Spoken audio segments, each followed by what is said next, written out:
हर महादेव। मैया पार्वती की जय, गणेश भगवान की जय।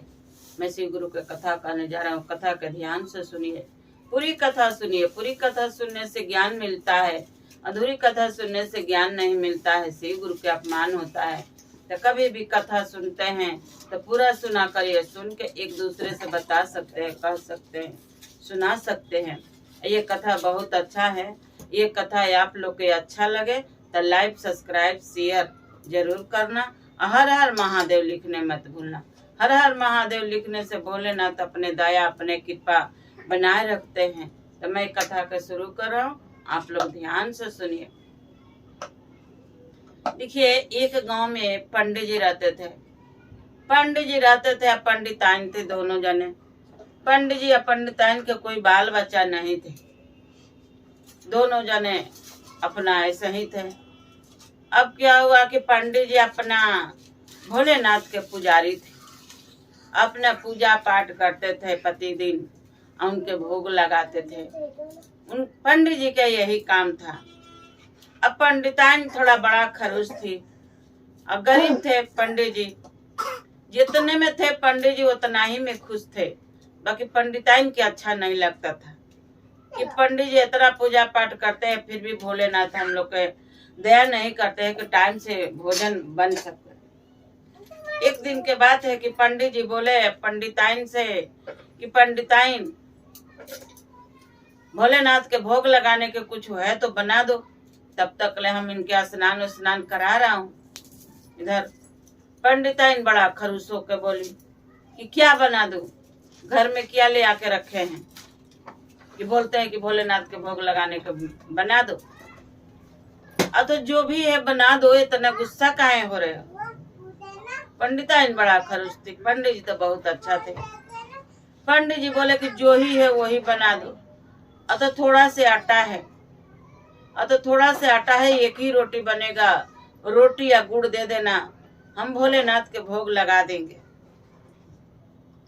पंडिताइन अपना बोल बोल के बनाई। एक रोटी बनाई या गुड़ दे दी पंडित जी के अपना भोग लगाने के लिए। पंडित जी भोग लगाए। भोग लगा के अपना फिर पंडित जी सोचे कि अच्छा देखता हूँ, कहीं जजमान के यहाँ जा रहा हूँ, मिल जाएगा तो ले आऊंगा तो बना लेना। पंडित जी निकले तो उतने देरी में कोई मिल गया जजमान। बोला कि पंडित जी हमारे घर में कथा पूजा कराना है, आप कर देंगे? पंडित जी बोले कि क्यों नहीं कर देंगे, हमारा काम ही क्या है, हमारा तो यही काम है कि पूजा पाठ हवन करवाता हूँ। अतः चलिए। पंडित जी गए, अपना पूजा पाठ कराए। थोड़ा आटा चावल मिल गया, दाल वोल ले आए तो पंडिताइन के बोले कि ये लो बना लो, भोजन बनाओ कि हम भी खा लेंगे, आप भी खा लेना। पंडिताइन बनाए। अब बनाए तो पंडित जी भी खाए, पंडिताइन भी खाए। अब खा पी के अपना पंडित जी बोले कि थोड़ा विश्राम कर लूं, फिर शाम को तो अब डेली के तो दोनों टाइम अपना भोलेनाथ के स्नान कराओ, पूजा पाठ करते, आरती उरती करते थे। ऐसे करते करते कुछ दिन हो गया। अब पंडित जी के कहीं से बुलावा आ गया 15 दिन के लिए। कहीं पूजा पाठ था वहाँ, तो पंडित जी के 15 दिन के लिए पंडित जी के कहीं दूर जाना था। अब पंडित जी सोचे कि हम चले जाएंगे तो यहाँ हमारे भोलेनाथ के कौन करेगा। फिर अपना पंडित जी हार पाँच के पंडिताइन से बोले कि देखो हमारे के कहीं बुलाहट आया, 15 दिन के लिए कहीं बाहर जाना है, वहाँ रामायण पाठ होगा, हमारे के 15 दिन लग जाएगा। आप यहाँ भोलेनाथ के स्नान पूजा नहा करके उनके भोग लगा देना, भुलाना मत। पहले उनके स्नान करा देना, अपना साफ सुथरा कर देना, उनके मंदिर के आप भोग लगा देना, पूजा पाठ करके अपना से हम जा रहा हूँ 15 दिन के लिए। पंडिताइन तो बोले कि ठीक है मैं कर दूंगा। पंडित जी सोचे कि चलो, इतना तो हमारा पंडिताइन करे। बड़ा गुस्सी आती थी पंडिताइन हमारे पर। अब 15 दिन के लिए जा रहा हूँ, अब हमारे भोलेनाथ के वही देखेगी। अब क्या हुआ कि पंडित जी चले गए। अब पंडित जी बोल के गए कि देखो पंडिताइन भुलाना मत, क्योंकि भोलेनाथ के हमारे उपास मत डालना, माता पार्वती जी के उपास मत डालना। अब क्या हुआ कि चले गए। अब सुबह हुआ तो पंडिताइन झाड़ू लगा रही थी। झाड़ू लगा रही उतने में याद आया पंडिताइन के याद आया कि पंडित जी कह के गए हैं कि भोलेनाथ के स्नान पूजा करा देना, तो मैं जा रहा हूँ उनके स्नान करा दूं, बोला हूँ। गए झाड़ू ले पंडिताइन बोली भोलेनाथ से कि भोलेनाथ माता पार्वती जी दोनों जाना जाइए स्नान करके आइए, तब तक ले मैं भोग बना रहा हूँ आप लोग के भोग लगाने के लिए। अब हमारा दोबारा नहीं आना पड़ेगा, आप उठ के दोनों आदमी जाइए स्नान कराइए, मैं बाल्टी वहां रखे आता हूँ कुएं पर अडोर, आप लोग जाके दोनों आदमी स्नान करके आके तब भोग लगाइए। अब पंडित जी तो चले गए। भोलेनाथ सोचे कि वो तो चला गया, अभी हम लोग का स्नान करने के धो के गई है, कह रहे कि कुआं पर हम बाल्टी डोर धा दिया हूँ, आ जाके दोनों जाने स्नान करके आओ, तब तक ले मैं आप लोग के भोग की तैयारी कर रहा हूँ।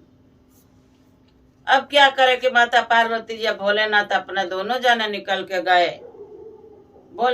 गए अपना वहाँ बाल्टी रख दी थी अडोर, दोनों जना गए नहा हुआ के आए, तो आके तो बोले कि आप लोग स्नान करके आ गए।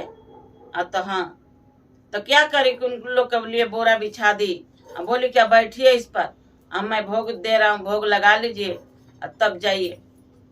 अपना दोनों जना भोग लगाए, बैठे उनके भोग लगाए खिलाए, फिर बोले कि अब जाके अपना विश्राम करिए, अब भोग लगा लिए अब विश्राम करिए।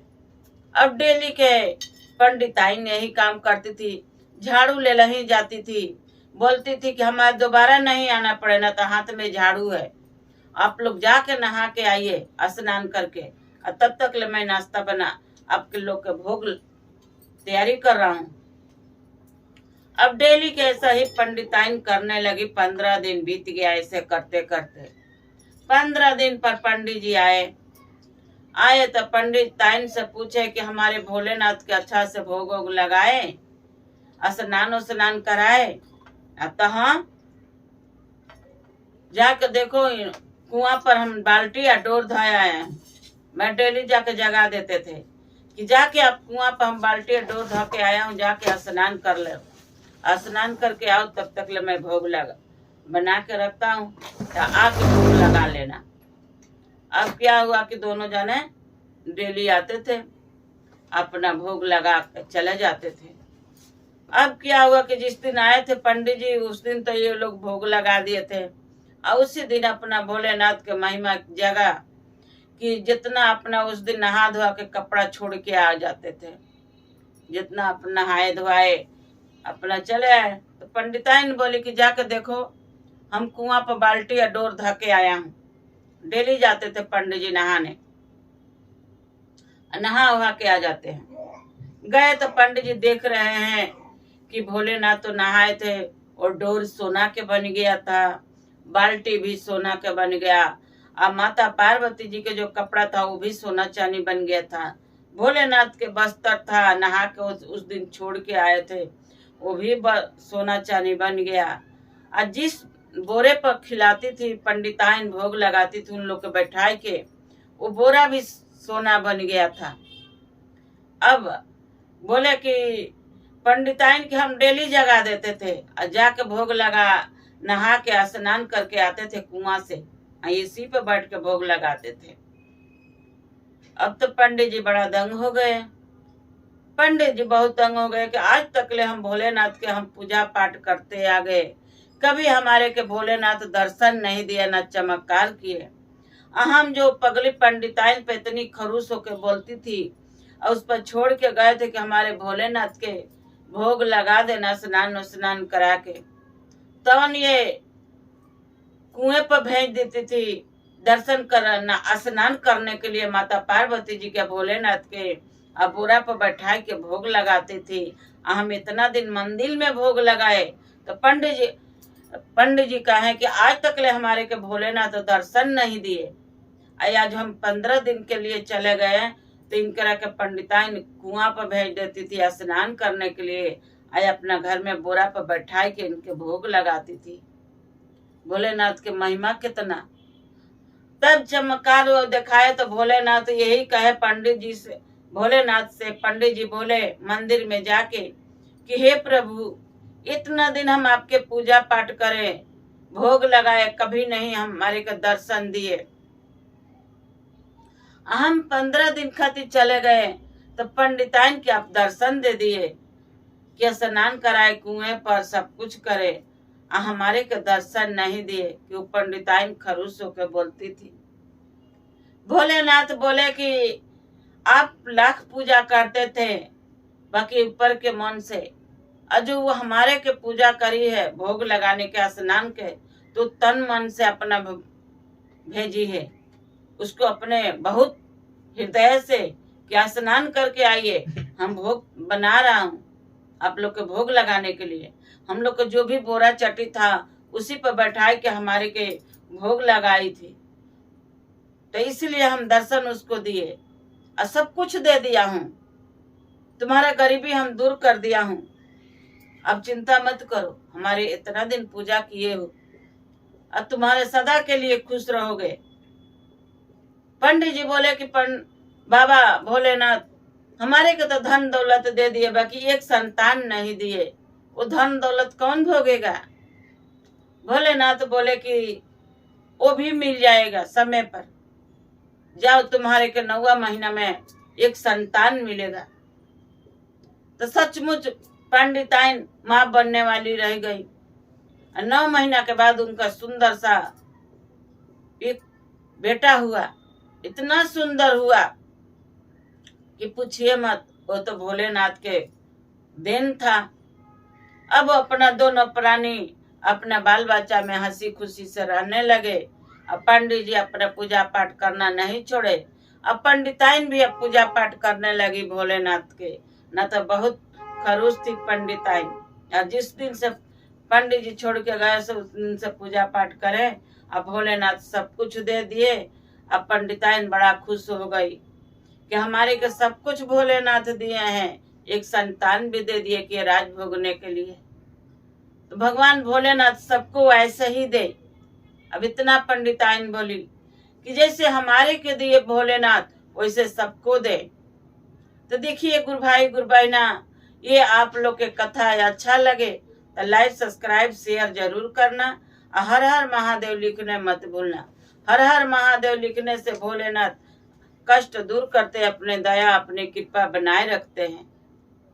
मैं अपने भोलेनाथ से यही विनती करूंगा कि हे भोलेनाथ, जैसे पंडिताइन पर दया करे वैसे सभी हमारे गुरु भाई गुरु बहना जितना हमारे बच्चे वीडियो देखते हैं उन पर सब पर दया करिए। तो हर हर महादेव, घर घर महादेव, हर हर महादेव। मैया पार्वती की जय, गणेश भगवान की जय। मैं श्री गुरु की कथा कहने जा रहा हूँ। कथा के ध्यान से सुनिए, पूरी कथा सुनिए। ये कथा बहुत अच्छा है और ये कथा आप लोग के भी अच्छा लगे तो लाइक सब्सक्राइब शेयर जरूर करना। हर हर महादेव लिखने मत भूलना। जय हो भोलेनाथ। एक गांव में एक राजा रहते थे और एक रानी। राजा रानी दोनों जाने रहते थे। राजा भी भोलेनाथ के बहुत पुजारी थे और रानी भी बचपन से, जब उनके राजा के साथ शादी नहीं हुआ था, मैके थी, तब से भोलेनाथ के अपना पूजा पाठ करती थी। रानी इतना थी कि बिना पूजा पाठ किए भोजन नहीं करती थी। दोनों प्राणी बहुत तन मन धन से करते थे। उन लोग के राजा रानी के शादी ब्याह हुआ 12 साल हो गया, कोई एक संतान नहीं था रानी के। रानी बड़ा दुखी रहती थी। रानी दुखी रहती थी, अब भोलेनाथ का पूजा पाठ नहीं छोड़ती थी। इतना पूजा पाठ करती थी कि पूछिए मत। राजा भी राजा तो रजे थे, राजा के धन दौलत सब कुछ था, हाथी घोड़ा सब कुछ था, राजा के प्रजा तकले था, मंत्री था, दासी था, पूरे भरा हुआ था, कुछ के कमी नहीं था। राजा के एक संतान के कमी था कि संतान बिनु धन कौन भोगता। राजा रानी बड़ा टेंशन में रहते थे कि हम लोग के पूजा में क्या कमी था कि भोलेनाथ एक हमारे के संतान नहीं दिए, कि हमारे सब कुछ रह के एक भोगने वाला संतान नहीं है। जब काफी दिन हो गया तो सब लोग कहीं भी जाते थे, राजा चाहे रानी, तो रानी के लोग बाझिन कहता था कि तो बाझिन है, इसके मुंह देखना पाप है। और राजा के भी कहते थे कि ये निर्वांसा है, इसके तो निर्वांसा है, इसके तो कोई संताने नहीं है, तो उसको राजा के निर्वांसा लोग कहता था और रानी के बाझिन कहता था।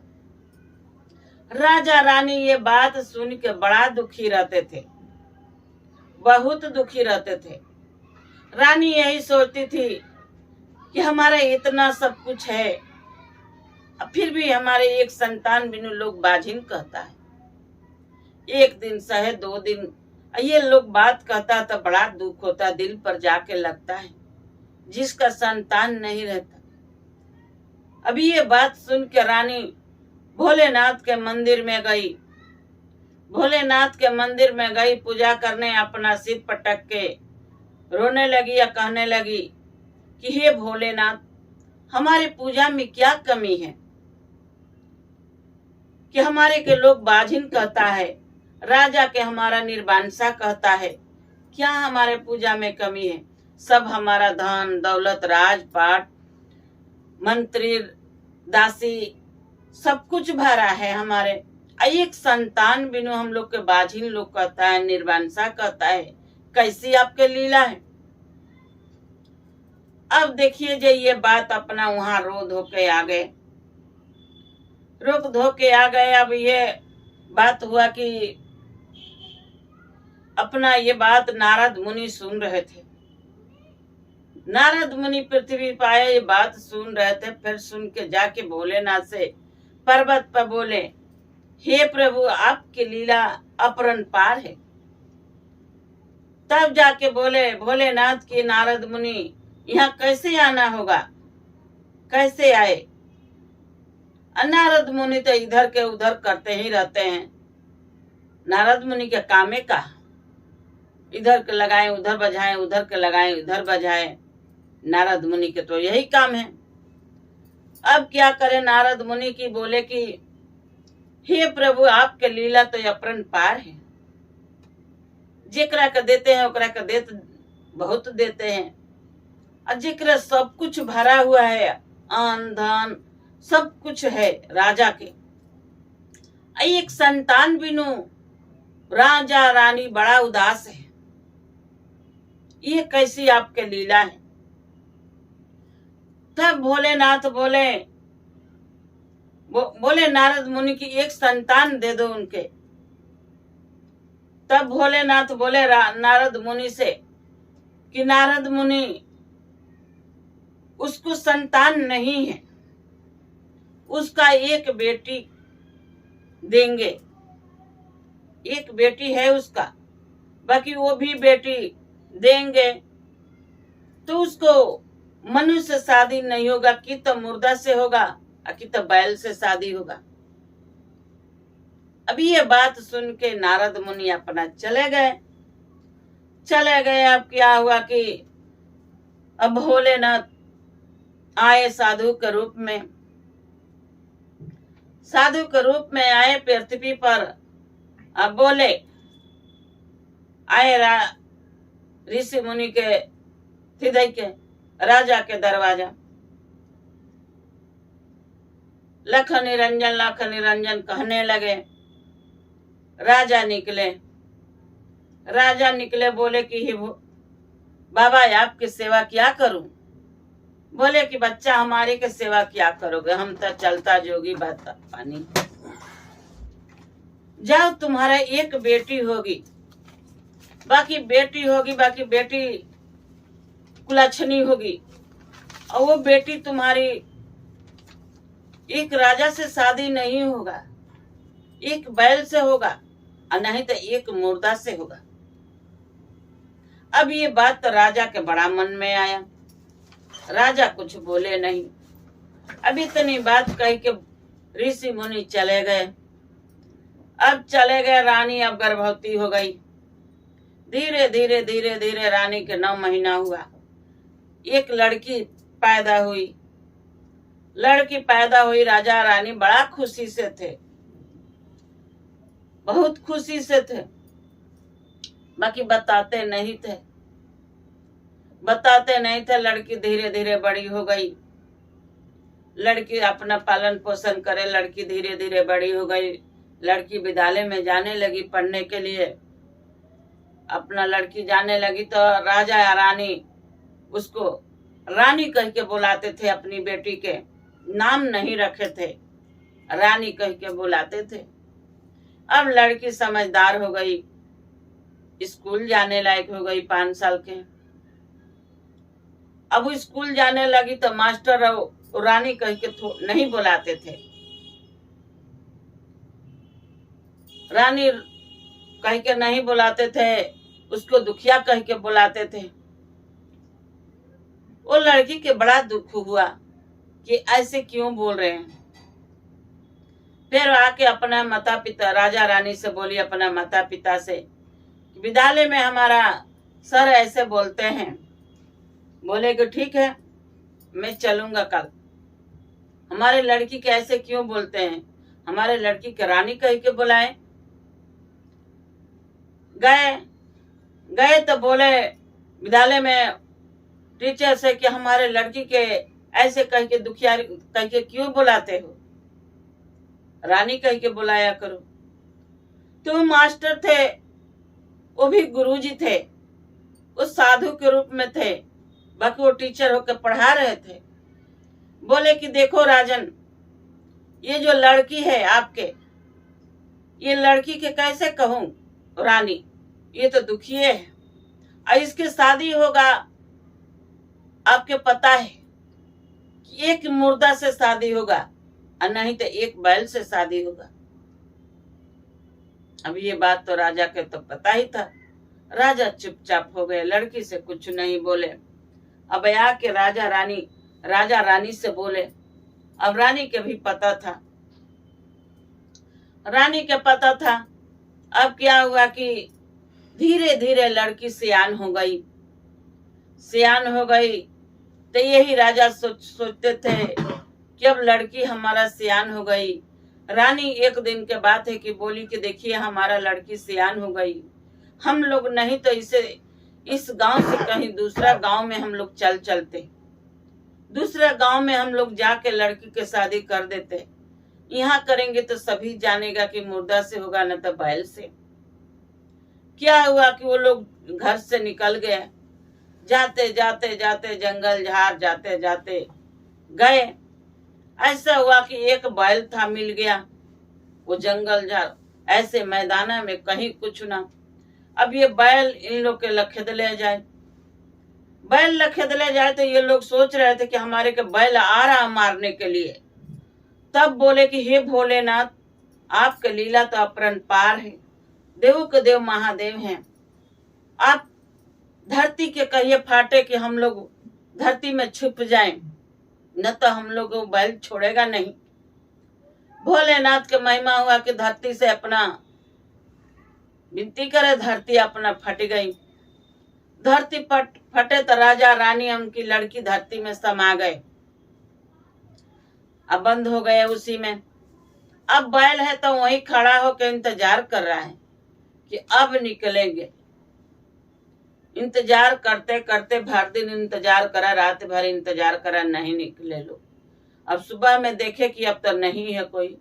भोलेनाथ से विनती करे कि हे भोलेनाथ, आप दया करी, कृपा करी, किस धरती में से हम लोग को निकाली। भोलेनाथ के महिमा हुआ कि धरती में से अपना राजा रानी अपनी बेटी लेके निकले। तो अब सोचे कि अब चलते हैं कुछ दूर। अब जाते जाते कुछ दूर गए तो एक महल दिखाई दिया। एक महल दिखाई दिया तो महल के में कोई नजर नहीं आ रहा था। तो लड़की जैसे वो गेट के लगे गई तो गेट खुल गया, और जैसे लड़की अंदर हो गई अपने आप गेट लग गया। राजा रानी बाहरी गेट की है इंतजार कर रहे हैं कि अब हमारी बेटी आएगी। अब वो लड़की अंदर से कितनों गेट खोलवा रही है, खोल रही है, खुल नहीं रहा है। और वो अंदर कोई नहीं था, बाकी पेड़ पौधा बहुत अच्छा अच्छा था।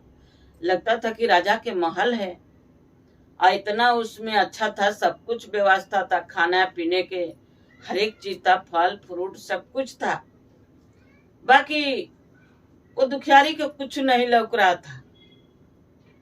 अब क्या करे कि जब गेट नहीं खुला तो सोची कि अब क्या करूं, यहाँ साफ सफाई कर दूं। तो उस लाश पर बहुत घास जम गया था। घास जम गया था तो पूरे लाश पर के घास उखाड़ दी, बाकी एक आंख के घास नहीं उखाड़ी, जो आंख पर था वो नहीं उखाड़ी। अब वहां से लड़की साफ सफाई थोड़ा करी।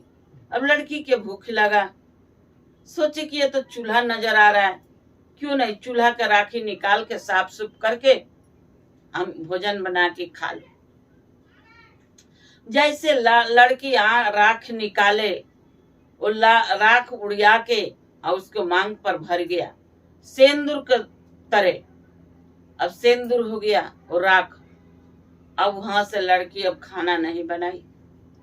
अब खाना नहीं बनाई, अब तो देख रही है कहीं कुछ न। फिर लड़की क्या करी कि अब बाहर निकली, सोची कि हम भोलेनाथ के पूजा करके आ जाएं।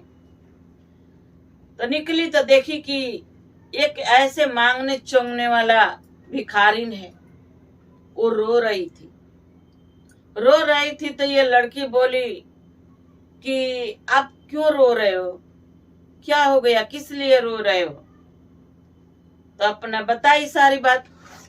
लड़की बोली कि कोई ना, चलो मेरे घर में, मैं तुम्हें अच्छे कपड़ा दूंगा। फटे छुटे पहरी थी, अपना अच्छे कपड़ा दी, आया अपना भोजन भोजन। बोली कि चलो मेरे घर के साफ सफाई करो, मेरे घर में रहना, मैं आपके भोजन देंगे, आपके कपड़े लता दूंगा, हमारे घर में साफ सफाई करना। बोली कि ठीक है। वो लेके आई घर में लड़की। अब लेके आई, क्या हुआ कि बोली कि आप साफ सफाई करना, बाकी मुर्दा पर के आंख पर के घास मत उखाड़ना। उसको बोली भिखारिन के कि मत छूना। बोली कि ठीक है। अब वो लड़की क्या करे कि मंदिर अपना चली गई पूजा करने, और वो जो भिखारिन के बोली कि अपना साफ सफाई करो। वो साफ सफाई करी का, वो जाए के वो मुर्दा पर के उसको ध्यान से उतर गया। क्यों रानी तो बोल के गई हो लड़की कि मुर्दा पर के आंख पर के मत उखाड़ना। अब वो जाके उखाड़ दी। अब उखाड़ दी आंख पर के। अब खूब सुंदर सा राजा निकले उसमें से, ठाट बाट से। अब राजा भिखारिन के देख के सोचे कि तो हमारे के बहुत कर दी। अब उससे अभी वो जब पूजा करके नहीं आई तब तक ले ये क्या करे राजा कि बोले कि तुम मेरे से शादी करोगे। अतः क्यों नहीं, अतः चलो शादी के जोड़ा लेने। राजा बोलने लगे। तब तक ले ये आ गई तो दूसरे जगह में अपना घर में बैठ गई। अब बैठ गई तो राजा सोचे कि भाई इससे तो पूछा हूं तो बोली है कि जाइए आप ले आइए, मैं नहीं जाऊंगा, मेरे की क्या जरूरत है, तो जा रहा हूं, मैं ही खरीद के ले आऊंगा। अब राजा सोचे कि भाई उससे भी पूछ लूं, दासी से भी, कि तुम्हें क्या चाहिए। तो वो बोली कि देखिए मेरे को तो कुछ नहीं चाहिए, मेरे के एक गुड़िया चाहिए काठे के। बोले कि बस यही चाहिए आपके। अतः हाँ, गए राजा तो अपना शादी के भी सारा सामान लेके आए, जोड़ा ओड़ा। और उस दासी के भी, वो लड़की के जो राजा का लड़की थी तो वो दासी कहते थे, ये जो खोल दी थी आंख, तो उसको लकड़ी के गुड़िया लाए थे। अब वो गुड़िया ले आके दे दिए। अब जो भिखारिन थी एक दूसरा रूम में सोई, राजा एक दूसरे रूम में सोए, और उसके बगल में वो रानी सोई थी दुखी, वो लकड़ी के गुड़िया लेके। अब वो लकड़ी से गुड़िया से बात करने लगी कि देखो मेरे माता पिता दोनों आए थे, अब जैसे ये महल देख के या जैसे हम गेट पर आए तो ये गेट जैसे मैं इसमें कदम रखे वैसे गेट लग गया। अब मेरे माता पिता बाहर रह गए। फिर मैं अंदर आए तो मुर्दा पर के वो सारा घास जितना लगा था उतना मैं साफ कर दिए। अब पूरे घर के साफ सफाई किए, आंख पर के नहीं उखाड़े घास। मेरे के भूख लगी तब मैंने सोचा कि चूल्हा का राखी निकाल के साफ करके अब मैं उसी में भोजन बना लूं। तो मैं जैसे राख निकालने गई वैसे हवा के रूप में पूरे राख उड़ के मेरे मांग पर भर गया और सिंदूर के तरह हो गया।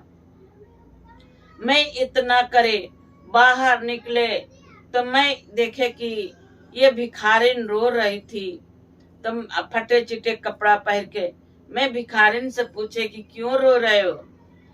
तो ऐसी बात है, मेरे के कोई नहीं है, भूखे हैं, कपड़ा लाता मैंने बोला कि चलो मैं अपने महल में तुम्हें कपड़ा देंगे अच्छे और तुम्हें भोजन देंगे और मेरे घर के साफ सफाई करना। अब मैं इससे भिखारिन से बोले कि तुम आंख पर के घास मत उखाड़ना, मैं मंदिर से पूजा करके भोलेनाथ के आ रहा हूँ। और जब तक ले मैं मंदिर गए तब तक ले ये भिखारिन क्या करी कि आंख पर के उखाड़ दी घास, तो सुंदर से राजा बन गए। अब वो भिखारिन राजा से शादी करना चाहती है, सारा तो हम सब सफाई करे और खाली आंख पर के उखाड़ दी, तो राजा उससे शादी करने लगे। और ये सारा बात राजा सुन रहे थे। तब राजा बोले उनके बुला के कि मेरे के भूल हो गया कि एक भिखारिन है और तुम सारा हमारे के करे हो, एक आंख पर के नहीं उखाड़े हो, तो सब कुछ तो तुम ही करे हो। अब मेरे माता पिता बाहर रह गया, गेट नहीं खुला, माता पिता चले गए, मैं एक राजा के लड़की हूँ। सारी बात बताए। फिर राजा बोले कि चलो मैं तुमसे शादी करूंगा। वो क्या करी है? वो तो कुछ नहीं करी है कि मैं उससे शादी करूंगा। अब राजा क्या करे कि अपना सोरहो श्रृंगार दे दिए और वो दुखियारी अपना सोरहो श्रृंगार करके ठाट बाट से अपना शादी कर लिए राजा। अब ये भिखारिन रह गई। अब भिखारिन रो रही थी, देखी कि अब तो वो राजा उससे दासी से शादी कर लिए। तब राजा बोले भिखारिन के कि देखो रोवो मत, सारा सफाई ये करी है और तुमके मना करी है कि आंख पर के घास मत उखाड़ना, हम जा रहा हूँ मंदिर पूजा करने, तो तुम आंख पर के उखाड़ दिए हमारा घास, तो मैं राजा बन गए। अब तुम हमारे में शादी करने के लिए एक भिखारिन होके, तो नहीं, तुम्हें रहो, तुम्हें कोई के दिक्कत नहीं होगा, तुम दासी बन के रहो, तुम घर के सारा काम काज करना, अपना कपड़ा लाता तुम्हें मिलेगा, भोजन भाव मिलेगा, अपना दासी बन के रहो, रहना है तो खुशी से रहो, बाकी वो रानी मेरी है। तो देखिए गुरु भाई गुरु बहना, ये कथा आप लोग के अच्छा लगे तो लाइक सब्सक्राइब शेयर जरूर करना। ये कथा बहुत सोचे समझे तो बहुत अच्छा है कि कैसे उनके शादी हो गया। बचपन से उनके लिखा था कि एक सांड से न तो मुर्दा से होगा, तो लड़की अपना मुर्दे के करी, तो देखिए शिव गुरु के महिमा था। तो ये कथा आप लोग के अच्छा लगे तो लाइक सब्सक्राइब शेयर जरूर करना और हर हर महादेव लिखने मत भूलना। भोलेनाथ ऐसे सब पर दया करे, सभी के लड़की पर भोलेनाथ दया अपनी कृपा बनाए रखे। हर हर महादेव मत लिखने मत भूलना। हर हर महादेव, घर घर महादेव, हर महादेव। मैया पार्वती की जय, गणेश भगवान की जय। मैं शिव गुरु के कथा कहने जा रहा हूँ। कथा के ध्यान से सुनिए, पूरा कथा सुनिए। पूरा कथा सुनने से ज्ञान मिलता है, अधूरी कथा सुनने से ज्ञान नहीं मिलता है, शिव गुरु के अपमान होता है। तो कभी भी कथा सुनते हैं तो पूरा सुना करिए, और सुन के एक दूसरे से बता सकते हैं, कह सकते हैं और सुना सकते हैं। ये कथा आप लोग के अच्छा लगे तो लाइक सब्सक्राइब शेयर जरूर करना, और हर हर महादेव लिखने मत भूलना। एक गांव में एक राजा रहते थे और रानी भी थे। दोनों प्राणी रहते थे। तो उनका एक बेटा एक बेटी थी। बेटी बड़ी थी, लड़का छोटा था। अब और लड़की धीरे धीरे ना बड़ी थी। जैसे रानी अपने पूजा पाठ करती थी, वैसे लड़की भी देख ली अपनी माँ के, तो वो भी पूजा पाठ करती थी। धीरे धीरे अपना पूजा पाठ करती थी वो भी। अब रानी के क्या हुआ कि धीरे धीरे अब रानी की तबीयत खराब हो गया। अब रानी की तबीयत खराब के वजह से रानी की मृत्यु हो गई, स्वर्गवास हो गई रानी के। अब एक लड़का एक लड़की थी, दोनों थे और राजा थे। अब राजा क्या करे कि दोनों लड़की या लड़कों के पालन पोषण करे। धीरे धीरे लड़की भी बड़ी होती गई, अपने शिव गुरु के पूजा पाठ करती थी, भजन भाव करने लगी। लड़की बहुत ज्ञानी थी, अपना बहुत ध्यान से अपना भोलेनाथ पर ध्यान लगाती थी। लड़का छोटा था उनके राजा के।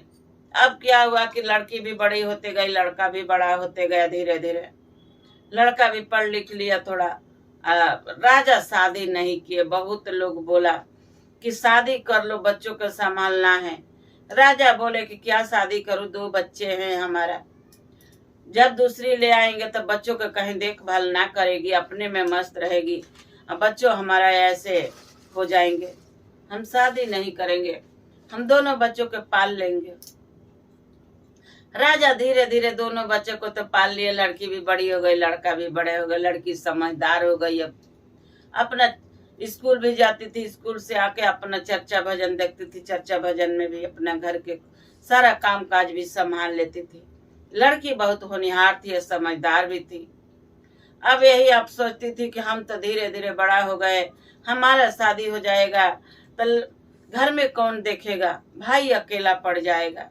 अब भाई छोटा है, उसको देखने वाला कौन हो। लड़की बोली भाई से कि भाई शादी कर लो। अपने पिता से बोली कि पिताजी हमारा शादी कर दोगे तो मैं चली जाऊंगा, तो इन भाई के कौन देखेगा, आपके कौन सा भोजन बना के देगा भाई के। बोले राजा कि ये तो बात सही है, लड़की सही बोली। राजा बोले लड़की से कि बेटी अब तो किसी से कहना पड़ेगा, वैसे हम कहाँ जाएंगे, हम थोड़े जाएंगे। बोले कि ठीक है पिताजी। अपना भाई से भी बोली कि भाई शादी कर लो, घर में आ जाएगी तो कम से कम तो देखभाल रहेगी। अच्छा हमारा भी शादी ब्याह होगा तो विधि व्यवहार करेगी, माँ तो है नहीं कि माँ करेगी। भाई भी बोला कि ठीक है बहन शादी कर लूंगा। अपना क्या हुआ कि जब राजा अपना किसी किसी से बोल दिया तो रिश्ता आने लगा। अब लड़का का रिश्ता आने लगा। अब जानिए जे लड़का का दिन बार रख के शादी ब्याह कर दिए। शादी ब्याह कर दिए, बहू आ गई घर में। अबे भी सपना क्या करती थी कि सोचती थी कि अब तो घर में भौजाई आ गई तो घर में करने वाली है। अब हम अपना वो क्या करती थी कि स्कूल जाती थी, स्कूल से आके अपना चर्चा भजन में चली जाती थी। अब घर के काज काम में तो वो रहती थी, कौन ज्यादा परिवार था। ऐसे कुछ दिन निकला, साल 6 महीना निकल गया। बहू बहुत उनकी भाभी बहुत बेकार थी, अच्छी नहीं थी। घर में घर संभालने वाला, जैसे दोनों भाई बहन में बहुत बन के रहते थे। छोटा भाई था, बहन बहुत अपने भाई के आदर सत्कार करती थी। अब बहन के भाई करता था, बहन भाई दोनों अपना मिलजुल कर रहता। जब से भाभी आई तब से भाई भी भाई के सिखाने पढ़ाने लगी कि तुम्हारी बहन चर्चा भजन में जाती है, चर्चा भजन सुनने जाती है, उसको शादी करके हटाओ, यहाँ घर में क्यों रखे हो, यहाँ हटाओ। बोले कि ठीक है। पिता से बोले कि ससुर से भी बोली कि पापा जी ननद के शादी कर दी, ये सियान हो गई हैं, जाए लड़का खोज के अपना कहीं कर दीजिए। तो लड़का भी बोला अपने पिता से, तो पिता बोले कि देखो अब तो हमारा हाथ पाँव थक गया, तुम तो जवान हो, जाओ कहीं लड़का देखो। तो लड़का के बहू बोली थी कि देखिए अच्छा घर मत ढूंढना, कोई गरीब दुखिया खोज के आना, और वैसे दम गरीब ढूंढ के आना, लंगड़ा लुझा ढूंढ के आना। अच्छे घर ढूंढोगे तो दान दहेज लगेगा 10-5 लाख उसको, ऐसे करोगे तो दान दहेज नहीं लगेगा। जाकर देखना कहीं भिखारी उखारी होगा, अपना लंगड़ा लुझा होगा, करे से कर देना कि कुछ खर्चा नहीं होगा। ये बेचारी तो अपना शिव गुरु का शिष्य थी, अपना शिव गुरु पर सब छोड़ दी थी। अब क्या करे कि लड़का जो भाई लड़का ढूंढने चला तो वो तो सब कुछ भोलेनाथ देख रहे थे, सुन रहे थे कि ये तो हमारी शिष्य है, हमारी भक्ति करती है, ना इसकी माँ है, अब पिता है तो बूढ़ा हो गया, हमें कुछ करना पड़ेगा। अब क्या करे कि भोलेनाथ एक लड़के के शरीर में प्रवेश कर लिए धरती पर आके, एकदम उसको फटा चिटा लंगड़ा लूढ़ा गंदा से बना दिए उसको, हो गए। तो लड़का जा रहा, उनके भाई जा रहा था, तो वैसे लड़का का देखे तो बोले कि तुम शादी करोगे मेरी बहन से? तो बोले कि क्यों नहीं करेंगे, हम तो गरीब आदमी हैं। और उनके तो वो भी राजा था लड़का, उसको भी घर द्वार था।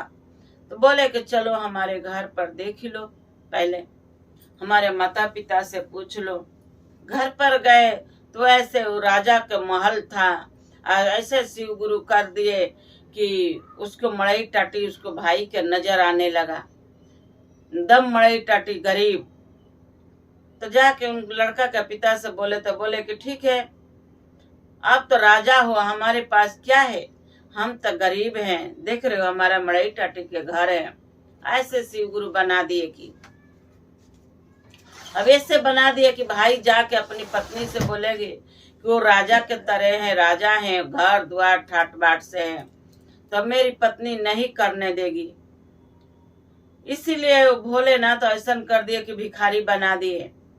तो लड़का देखने गए, लड़का भी ऐसे था, अपना भोलेनाथ ऐसे कर दिए रूप उसका भी, कि देख के सोचा ये कि ठीक है। अब दिन उन धर दिए, धर उड़ के आ गए, और सब कुछ कह के आए कि देखिए बारात लेके आना, खाने पीने के सब अपना बता दिए। घर में पत्नी से बोले कि देखो मैं तो लड़का ढूंढ के आ गए, जैसे कह रहे थे वैसा ही ढूंढ के आए हैं, बहुत गरीब है, उसको मड़ई टाटी के घर है, अब कुछ नहीं है, अब यहाँ शादी की तैयारी करो, मैं दिन रख के आ गए हैं।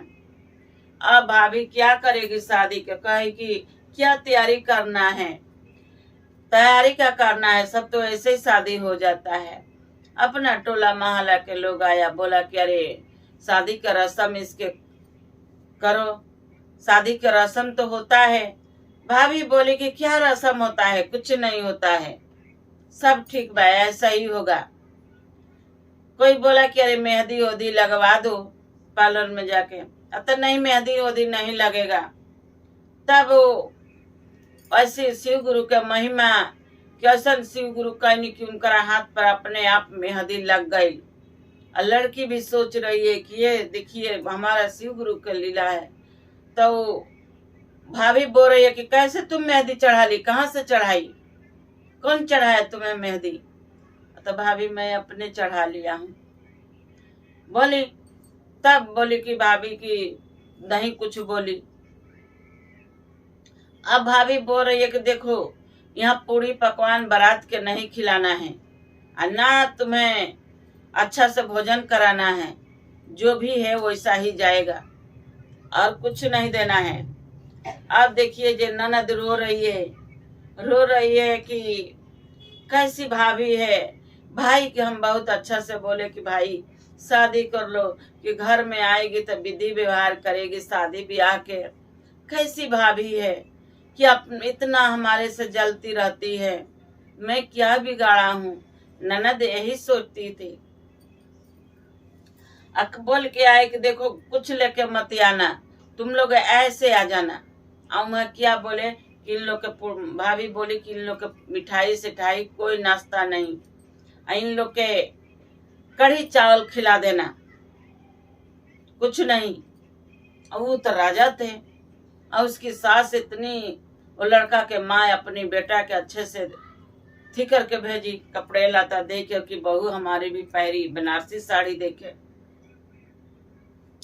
अब देखिए जी क्या हो रहा है कि अब यही लड़की कह रही है कि हे शिव गुरु, आप तो देव को देव महादेव है। तो भजन के भाव में कह रही हैं, सबके बरियतिया शिव गुरु कारवा मारुति होइले।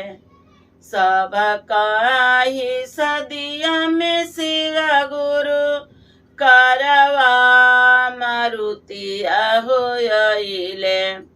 हमारा ही सदिया में शिव गुरु कुछ न मांगलानी। हमारा ही सदिया में शिव गुरु कुछ न मांगलानी। ऐसा उनकर भाई रहलन कि कार मारुति ना मंगलन, कहलन कि सही आ जाना। अब जैसे जैसे उनकर भौजाई कहले रही वैसे ही वैसा तो शिव गुरु के महिमा भइल कि कार मारुति से अलन। उनकर भौजाई के नजर में लौके कि वही तरह आयल बड़न लोग पैदल। ऐसा शिव गुरु भौजाई के नजर पर कर दिले रहनी की।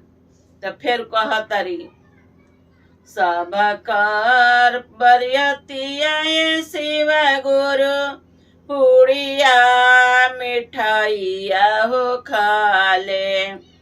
सब कर बरियतिया शिव गुरु पूड़िया मिठाइया हो खाले।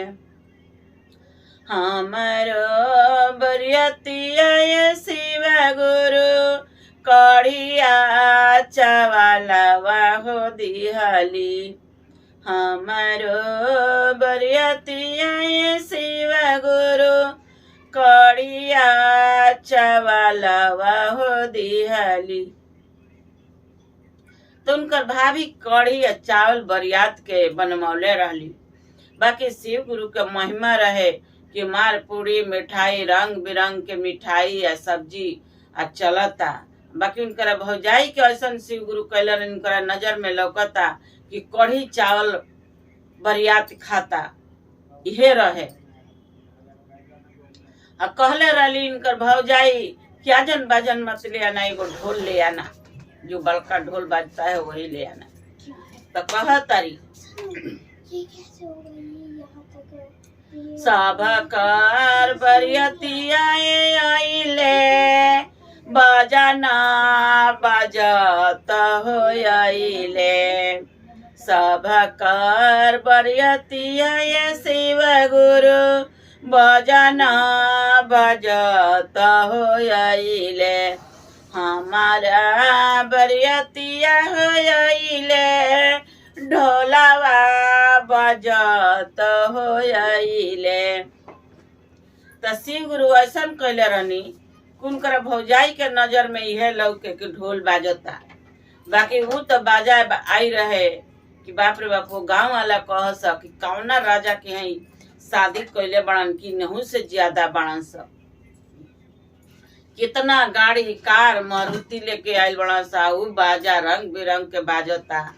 इतना ही तो कितना राजा के घर में शादी कैले बड़ा धाम धूम से आयल बड़ा सा। बाकी उनकर भौजाई के नजर में लौके कि एगो ढोल बाजता आ कढ़ी चावल खाता रह सब। अब देखिए जे अब लड़का के माँ देले रहे बनारसी साड़ी कि लड़की के हमारा वो बहू के पहिराय के शादी हुई। तब का करत तारी, वो साड़ी गइल पहिरावे के, तब भौजाई वो साड़ी ले ले तारी, भौजाई ले ले तारी। तो कह तारी, माई हमरा छोरी हलिहानी, बाबू के बुधिया हो नइखे, भाभी मोरा लाली चुनरिया, धई घलली हो गुरुजी, फटही लुगरिया हमें पे ना दिहली हो राम, फटही लुगरिया भाभी पे ना दिहली हो राम। तब ऐसन भइल कि उनकरा भौजाई के लौकता, उ तो चुनरी ध लिहली लाल खा, ससुरा से उनकरा आई रहे तो उनकर भौजाई ध लिहली कि लाल चुनरी पहिर के ना जइहन, फटही लुगरी। तो शिव गुरु ऐसन कहनी कि उनकरा के एकदम सुंदर साड़ी दे देहनी, और फटही जो लुगरी देले रहली वही के खूब सुंदर सा उनकरा भौजाई के नजर में लौकता कि ये फटही लुगरी पहनले बाड़ी, फटही लुगरी पहनले बाड़ी। और तो शिव गुरु मार उनकरा के सजाई दिहनी, बाकी उनकरा भौजाई के नजर में नहीं लौकत, खाली लुगरी न लौकता, आ सजाई के आ शिव गुरु ऐसन कर दिहनी।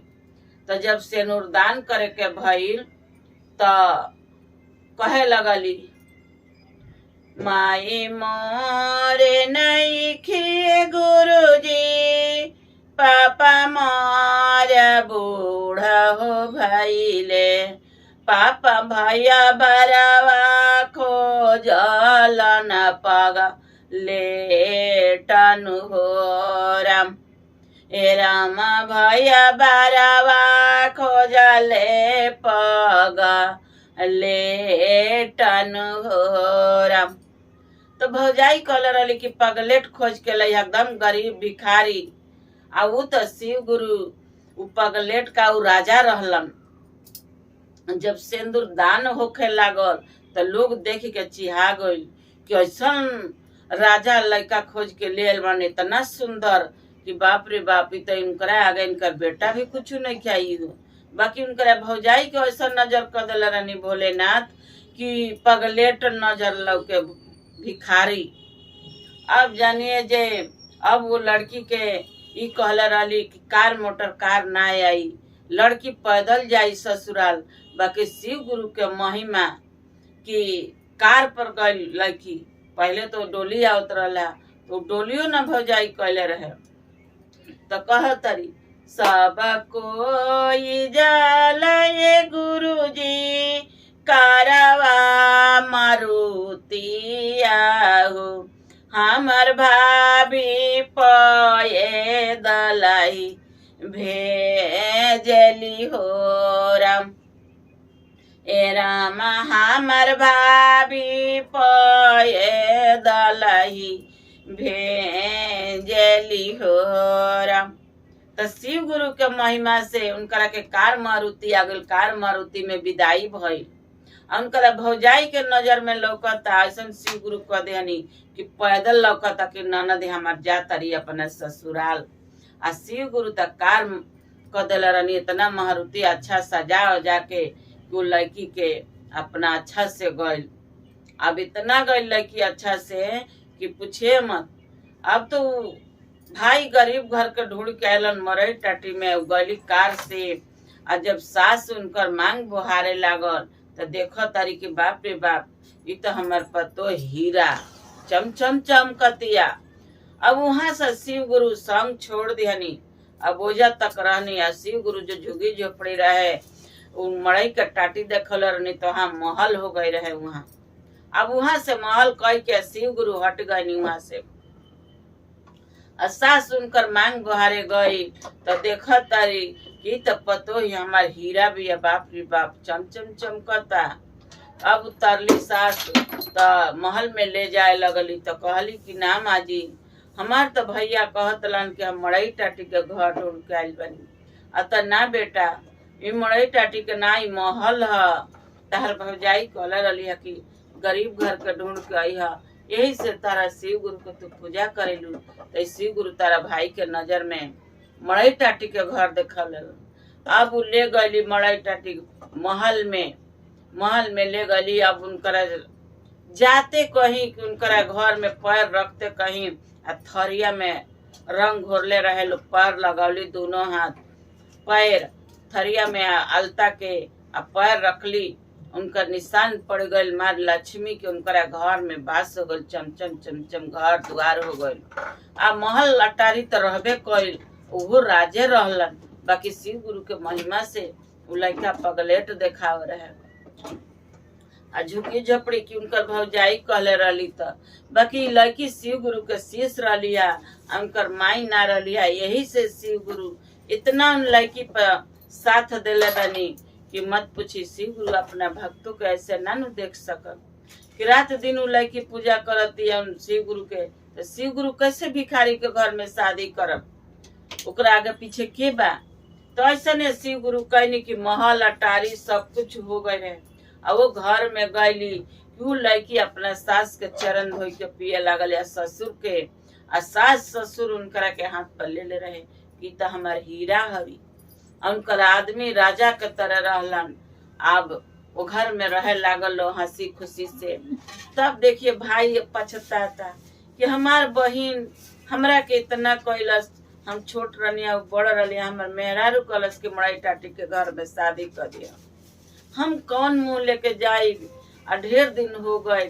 तो सोचस कि हमार बहिन कैसे होई, हमारा यहाँ महल में रह लिया, हमार मेहरारू मड़ई टाटी के घर में शादी करा दिलस गरीब घर में, कैसे हमार बहिन होई। अब यही सोच के गैलन, हार पाच के गैलन कि रहा हमार बड़ बहिन हमरा के बड़ा कैले बिया, कैसे हम ओकरा के छोड़। भाई गैलन तो देख तारन कि मड़ई टाटी के घर बा, हमार बहिन कहाँ बिया। मड़ई टाटी है नहीं लागत कि हमार बहिन गरीब घर में बिया। कहीं मांगे चोंगे चल गए से यहाँ से मड़ई टाटी कोई हटा देले हुई, आई अपना चल गए कहीं। तो वो बहिन का भरल कि कपड़ा डालत रही छत पर, कपड़ा डालत रही, डाल के उतरली घर में आयली तो खिड़की पर देख तारी कि हमार भाई रोड पर बैठल बा। रोड पर बैठल बा तो जाय के कह तारी सास से कि माँ जी देखिए ना हमार भाई बैठल बड़न रोड पर, जाई ना बोला ले आई। तो कहली कि ठीक बा बहू जाता नहीं बोलावे। गईली सास तो कहली कि बाबू यहाँ काहे बैठल बड़ा, आ तोरो रखिए हमी। कहे लगलन हम अपने बहिनी के मड़ई टाटी में शादी कैले रहनी है, मड़ई टाटी नहीं खेलौकत, हम बहिनी के ढूंढतनी। तो चला चला बाबू तार मड़ई टाटी में बहिन नहीं खींचल के देखा ना। तो गैलन तो देखा तरन की बाप रे बाप, हमरा बहिन के मार कोठा अटारी घर में सबको एसी फ्रिज सब कुछ बा। हम तो कहत रहनी कि मड़ई टाटी के घर में कोई कैल बनी। तब कहलन अपना बहन से लगलन माफी मांगे कि बहन हमरा के क्षमा कर, तारा के तो मड़ई टाटी में कोई घर नहीं है। कहली कि ना भैया तू हमरा के मड़ई टाटी में ना कैले रहला, तू तो हमरा के महल में शादी कैले बड़ा। उ तो दिखावे खातिर हम भोलेनाथ के पूजा करत रहनी, भाभी कहले रही कि मड़ई टाटी में कोई के आई है। तो वह भोलेनाथ तारा के मड़ई टाटी के घर देखल बड़न, और राजा जैसे बड़न देखलन बहन होई के। तो कहलन बाप रे बाप, हम तो घरी देखली तो एकदम भिखारी के तरह रहलन, फटा चिटा कपड़ा पहन ले गंदा सा। अब बहन का कलश के भाई के बड़ा छोट भाई रहलन, बड़ा आदर सत्कार से भाई के घर में बैठावलस, बेड पर बैठाई के उनकर कब पानी नाश्ता सब कुछ खियाल, खाना पीना सब कुछ खियालस। कहल कि भैया बाबू ऐसे मत जा, तू रह खा पी के जइह।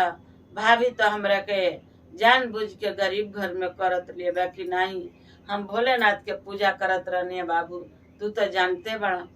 कहलन कि ना बहन तू तो बहुत अच्छा रहलू, हमनी के भाई बहन में हमनी के कभी ना, बाकी का करी ऐसा परिवार आ गई कि तहरा से हम कुछ ना कहनी। कहली कि जाए दो भैया, हम कौनो गरीब घर में नहीं खी, हम बहुत अच्छा से बानी। अब देखिए जो धीरे धीरे ये आ गई उनकर गरीब होखे लगल, फिर जाए के कहलन कि तू गरीब घर में शादी कैलू है, हमनी के यहाँ गरीब गुंजा देखा उनका ठाट बाट कैसन बा। फिर अपना दोनों प्राणी आयल लो कि हे ननद से माफी ला मांगने लगली या कहे लगली कि रौरा के हम बड़ा गलती कैले बनी है। कहली कि कोई ना, जो शिव गुरु के महिमा है, तू नहीं कुछ कैले, वो तो भोलेनाथ के महिमा है, सब भोलेनाथ कैले बड़न। हम शिव गुरु का शिष्य रहनी है तो काहे भोलेनाथ हम लेके मड़ई टाटी के घर में शादी करें, सब भोलेनाथ के काम रखे कितना देले बड़न। तब कहली कि देखा हम तो गरीब हो गई जा, तू तो अमीर हो गयलू। तो कहली कि भाभी तू अपना शिव गुरु का शिष्य बन जा और शिव गुरु से अपना दया नमन कर, चर्चा में जइह, शिव गुरु तहरो के धन दीहन। तब जाके अपना वो भी शिव गुरु के शिष्य बन गई, शिव गुरु के चर्चा भजन कर लगली। अब फिर उनका धीरे धीरे धन आ गई शिव गुरु का महिमा से। तो देखिए गुरुभाई गुरुबहना, ये कथा आप लोग के अच्छा लगे तो लाइक सब्सक्राइब शेयर जरूर कर। हर हर महादेव लिखने मत भूलना। हर हर महादेव लिखने से भोलेनाथ दया कृपा अपना जरूर बरसाएंगे। तो हर हर महादेव, घर घर महादेव, हर हर महादेव। मैया पार्वती की जय, गणेश भगवान की जय। मैं शिव गुरु के कथा करने जा रहा हूँ। कथा का ध्यान से सुनिए, पूरा कथा सुनिए। पूरा कथा सुनने से ज्ञान मिलता है, अधूरी कथा सुनने से ज्ञान नहीं मिलता है, शिव गुरु के अपमान होता है। तो कभी भी कथा आप लोग सुनते हैं तो पूरा सुना करिए, और सुन के एक दूसरे से बता सकते हैं, कह सकते हैं, सुना सकते हैं। ये कथा बहुत अच्छा है। आप लोग का कथा ये अच्छा लगे तो लाइक सब्सक्राइब शेयर जरूर करना। हर हर महादेव लिखने मत भूलना। हर हर महादेव लिखने से भोलेनाथ अपने दया अपने कृपा बना रखते हैं। तो जय हो भोलेनाथ। देखिए एक गांव में एक राजा रहते थे, रानी रहती थी।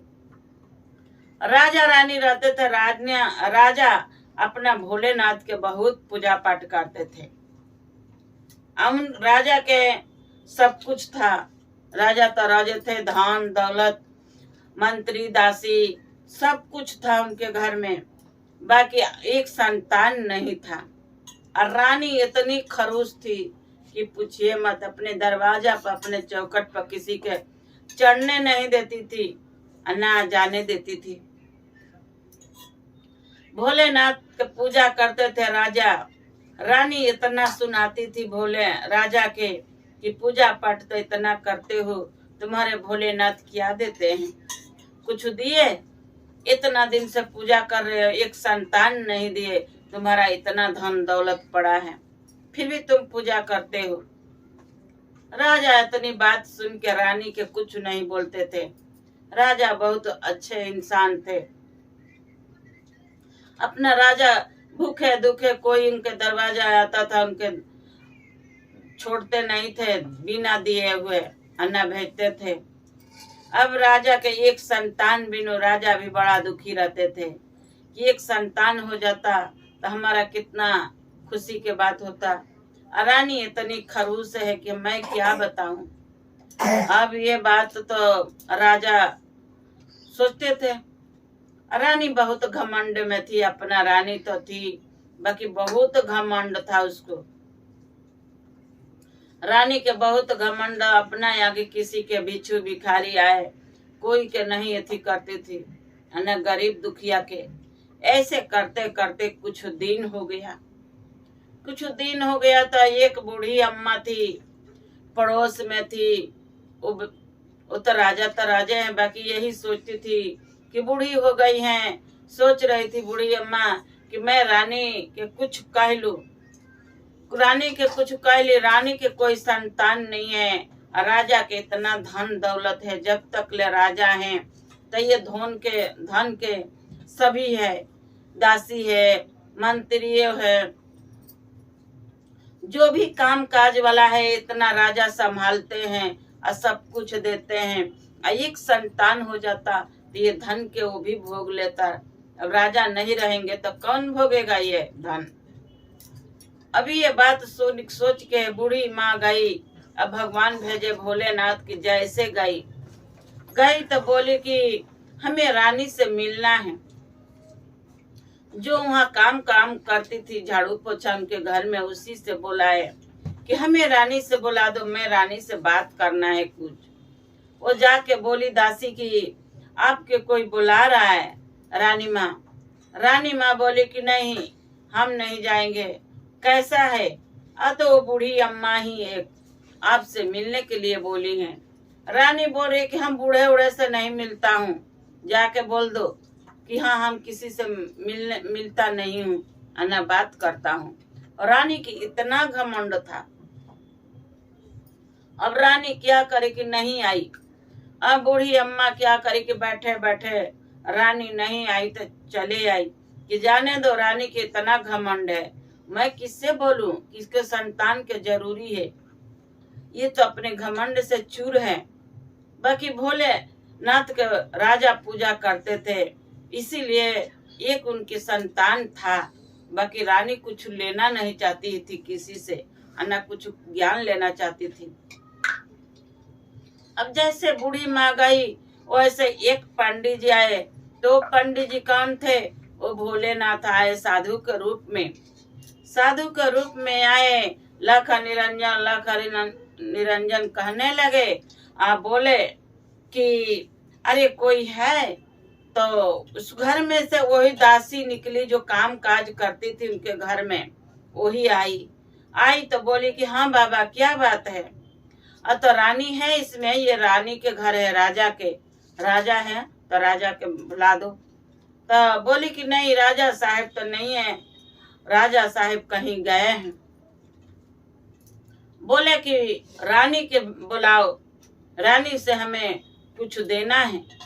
रानी नहीं आई। बोली आई तो बाकी गेट से बाहर नहीं निकली, गेटे पर बोली कि हाँ क्या बात है, किस लिए आए हैं बाबा? तो बोले कि अरे बेटी मेरे पास आओ, मैं कुछ कहना चाहता हूँ। तो क्या कहना चाहते हो? मैं कुछ नहीं सुनता हूँ किसी के बात, जो अपनी बात अपने लगे रखो, हमारे की मत सुनाओ। यहाँ सुनाने के लिए आए हो मेरे बात? अतः आओ, मैं प्रसाद दे रहा हूँ तुम्हें। अतः तुम्हारा प्रसाद हम नहीं लेंगे, हमें प्रसाद की जरूरत नहीं है, तुम अपने प्रसाद रखे रहो। बाबा इतनी सुन के चले गए। आप बोले कि मैं कैसे करूं, राजा के नसीब में एक संतान है, आइए लेना नहीं चाहती है प्रसाद। आप देखिए क्या हुआ कि जब राजा जा रहे थे गाड़ी अपने रथ से, तो वो भोलेनाथ एक सुंदर सा लड़की बना दिया। ना उसके माँ थी, ना उसके पिता था, ना भाई था। वो लड़की जब जन्म ली तभी उसको माता पिता खत्म हो गया, वो कोई दूसरा पालन पोषण कर दिया। धीरे धीरे लड़की 18 साल के हो गई। 18 साल के हुई तो जिस रास्ते से जा रहे थे राजा, उस रास्ते से बहुत कांटा था, बहुत सारा कांटा था। अब वो लड़की सोची कि ये तो राजा हैं, ये कांटा में जो रुक जाएंगे तो इनका दासी है, मंत्री है, कि जिस काम से जा रहे हैं उस काम से इनके काम नहीं होगा। जिस ये कांटा कुसा है, उनके घोड़े में कांटा गड़ जाएगा तो घोड़ा चल नहीं पाएगा, उनके काम रुक जाएगा जिस काम के लिए जा रहे। तो वो लड़की इतना सोची सोच के अब फिर क्या करी लड़की कि राजा जिस रास्ते से जा रहे थे वो कांटा था। वो लड़की झाड़ू उठाई और सारा कांटा बहार दी, सारा कांटा साफ कर दी, रास्ता उनके साइड कर दी। अब वो राजा साहब बोले कि आप कौन हो कि मेरे के रास्ते से इतनी कांटा हटा दिए? बोले कि देखिए राजा साहब, मैं कौन हूँ, मैं क्या बताऊं, ना मेरी माँ है ना मेरे पिता है, मेरा जन्म हुआ तभी मेरे माता पिता खत्म हो गया। अब मैं हमारे को किसी ने पाल पोस दिया है, अब मैं ऐसे घूम रहा हूँ, हमारा तो घर ना द्वार है। मैं देखे कि आप आ रहे थे, रास्ते में कटा था, मैं सोचे कि इस कटे में घोड़ा के गड़ जाएगा। आए आप जिस काम से जा रहे हैं उस काम में आपके आधे घंटा लेट हो जाएगा तो कैसे करेंगे? कहीं आपके दासी होंगे, कहीं मंत्री हो गए, जिस काम से जाते हैं कहीं उनके लेट हो जाएगा। इस वजह से मैं राजा साहब ये कांटा मैं साफ कर दिए कि आप चले जाएंगे। इतनी बात सुन के राजा लड़की के बड़ा माया आया कि ये लड़की बहुत अच्छी है, विचार के भी अच्छी है। अब राजा क्या करे कि वो लड़की के अपने घर लेके आए। और वो लड़की क्या करे कि रानी आए, रानी देख के और लड़की के कुछ नहीं बोली कि हाँ ये कौन है कौन नहीं है। रानी कुछ नहीं बोली। इतनी रानी के घमंड था, आग्रह था कि अपना आगे रानी किसी के लगाती नहीं थी। फिर क्या हुआ कि जब लड़की आई तो उतने में राजा आए, साधु बाबा आए तो बोले लख निरंजन करने लगे। तब लड़की आई उस घर में से, तो बोली कि बाबा क्या है। तो बोले कि देखो बेटी, ये हम प्रसाद दे रहा हूँ, ये प्रसाद खा जाओगे। तो बोले कि ठीक है बाबा, मैं प्रसाद खा लूंगा। बाबा उसको लड़की के प्रसाद दे के चले गए। अब वो लड़की प्रसाद खा ली। भोलेनाथ तो थे। अब देखिए वो राजा के संतान था, बाकी रानी लेना नहीं चाहती थी। और संतान किसके दे? तो राजा जो लड़की ले आए थे 18 साल के, उसी के वो प्रसाद दे दिए। और वो लड़की माँ बनने वाली रह गई वो प्रसाद खा के। अब तो रानी बड़ा दुखी हुई कि ये बच्चा किसका है, ये हो ना हो राजा के हैं। अब तो राजा से रानी अपना क्रोध करने लगी। अब क्रोध करके रानी उठी तो अपना मैके चली गई।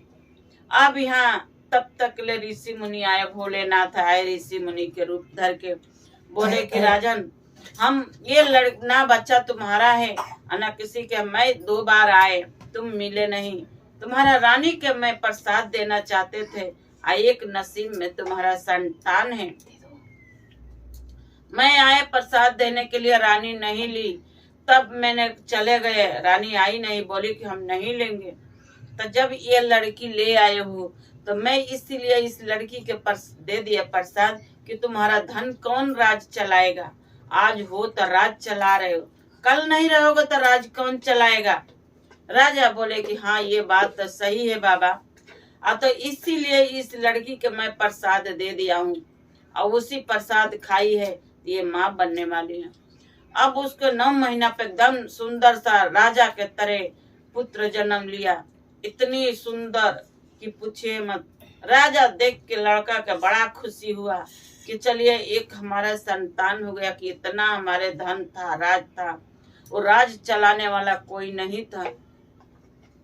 अब वो लड़का के राजा राजन नाम रख दिए कि इस लड़के का राजन नाम रही हमारा। अब क्या हुआ कि अब रानी के तरह वो लड़की के रखने लगे, रानी बना के रखे। और जो पहल की रानी थी उनके दासी बना लिए कि घर में तू झाड़ू पोछा करेगी। जब तुम्हारे के बाबा प्रसाद दे रहे थे तो तुम ले लिए होती। तो तुम्हें बहुत घमंड था कि हमें नहीं लेना है किसी का प्रसाद। हमारे नसीब में, हम इतना दिन से भोलेनाथ के पूजा कर रहा हूँ, गलती तुम्हारी में है। अब वो प्रसाद इस लड़की के दे गए तो एक सुंदर सा पुत्र हुआ। तो ये रानी बन के हमारा रहेगी और तुम दासी बन के रहना। तो घर में जितना झाड़ू पोछा बर्तन खाना पीना करना। अब वो लड़की रानी के तरह रहने लगी। तो राजा अपना पत्नी बना लिए। जब लड़का जन्म लिया तो राजा रानी उसको पत्नी बना लिए, रानी हो गई।